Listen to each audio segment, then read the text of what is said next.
Dans cette vidéo, nous allons voir les tests conditionnels. Un test conditionnel permet d'exécuter un bloc d'instructions si une condition portant sur une variable est remplie. Alors pour vous donner un exemple, nous allons prendre par exemple un volume. Alors je vais prendre un volume à l'équivalence, je vais créer une variable que je vais appeler VE, donc grand V petit e, et je vais rentrer à l'aide d'un input la valeur du volume à l'équivalence. Donc quel est le volume ? Et ensuite, je vais réaliser un test conditionnel pour afficher différentes choses, ce qui va vous permettre de revoir comment on utilise ces tests conditionnels. Donc pour les tests conditionnels, vous avez plusieurs types d'instructions qui peuvent être données. If, si. On peut trouver aussi elif, sinon si. Et on peut trouver le else, sinon. Alors prenons un exemple simple mais concret. Donc si votre volume VE est inférieur à donc 10, donc on met deux petits points. Alors qu'est-ce qui se passe?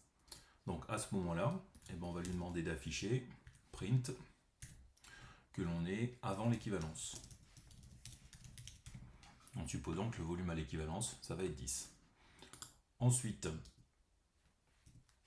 si on n'a pas ça, ou sinon si le volume à l'équivalence est égal à 10, alors là vous remarquez que pour est égal, je mets 2 égales et pas un seul, puisque un seul égal, c'est pour affecter une valeur à une variable. Toujours les deux points, je vais écrire équivalence, c'est-à-dire que c'est le volume à l'équivalence. Et puis si on n'a pas le volume qui est inférieur à 10, ou si on n'a pas le volume qui est égal à 10, donc tous les autres cas, sinon, on écrira, donc sinon deux points, on écrira que l'on se trouve après l'équivalence. Donc toutes ces instructions vont me permettre d'afficher un message en fonction de la valeur du volume que je vais rentrer à l'aide de l'instruction input. Alors il y a toutefois quelque chose dont vous devez être conscient, c'est que le input va générer, comme je l'ai dit dans une autre vidéo, va générer une chaîne de caractères. Donc vous allez devoir transformer cette chaîne de caractères, qui semblera être un chiffre. Si vous rentrez par exemple 12, ça va être la chaîne de caractères 12. Et il faut le transformer en type entier ou en type décimal, pourquoi pas. Non, si je le fais en type entier, je vais écrire que VE, ça va être, je fais intervenir la fonction int comme un integer, donc VE, comme ceci. Donc vous allez rentrer avec la ligne 1 un volume, on va vous demander quel est le volume, vous allez le rentrer. La valeur qui va être rentrée va sortir sous forme de chaîne de caractères. Vous allez ensuite, avec la deuxième ligne, transformer la chaîne de caractères en nombre entier, et ensuite ça va passer dans le traitement du si. Donc si ce volume est inférieur à 10, va être écrit avant l'équivalence. S'il est égal à 10, l'équivalence, et si ce n'est pas le cas, si vous n'avez pas les deux conditions préalables qui sont respectées, et bien à ce moment-là, on va écrire que l'on se trouve après l'équivalence. Donc on va lancer le programme. Alors je vais tester d'abord pour le chiffre 9. Donc 9, on est bien avant l'équivalence, c'est ce qui est écrit ici.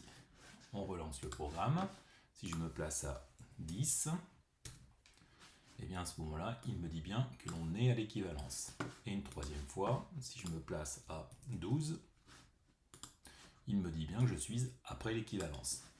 Alors si vous voulez mettre des chiffres à virgule, vous devez transformer la chaîne de caractères qui est donnée par l'input en nombre décimal, quelque chose de type décimal. Donc là, vous devez utiliser l'instruction float. Et on va le refaire. Donc prenons par exemple 5,7.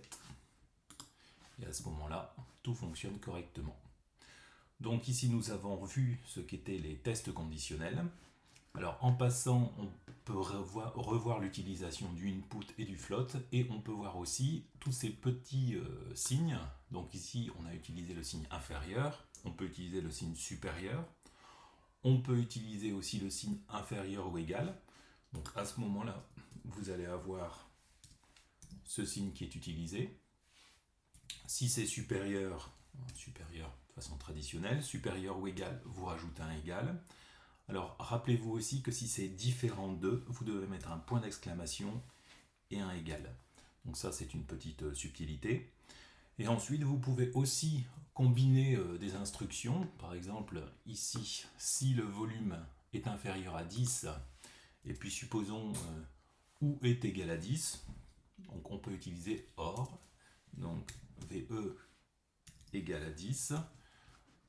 On pourrait, je vais le modifier, on pourrait écrire donc, on peut dire pas après équivalence, pour que ce soit logique, et sinon on écrit avant l'équivalence. Donc vous pouvez combiner des instructions dans le if.